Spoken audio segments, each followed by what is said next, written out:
Gumawa ako ng salamin para kay nanay na may pang distance at reading na grado.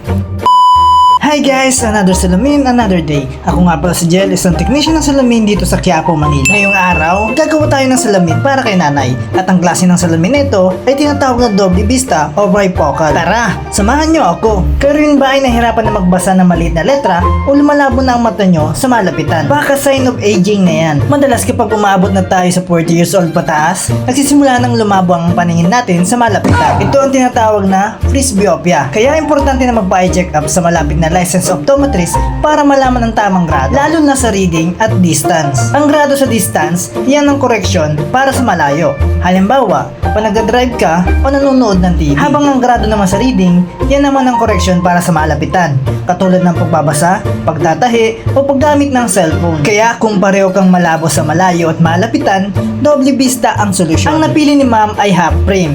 Ang ilalim nito ay nylon lang, kaya kailangan ng maingat sa paggagawa. Una, sinilip ko muna ang tamang grado based sa reseta nito. Tapos, guguhitan ko na ito gamit ang demo lens ng napiling frame ni ma'am. Sunod, kinat ko na ito gamit ang cutter.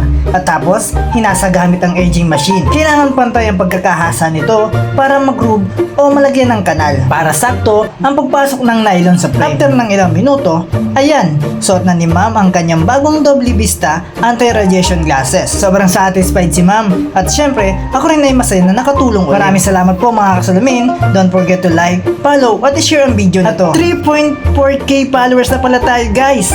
Road to 5k na. At pag umabot tayo doon, mamimili ulit ako ng maswerteng follower na mabibigyan ko ng libreng salamin. Kita-kits sa susunod na video. Ako nga pala si Jel, isang technician ng salamin dito sa Quiapo, Manila.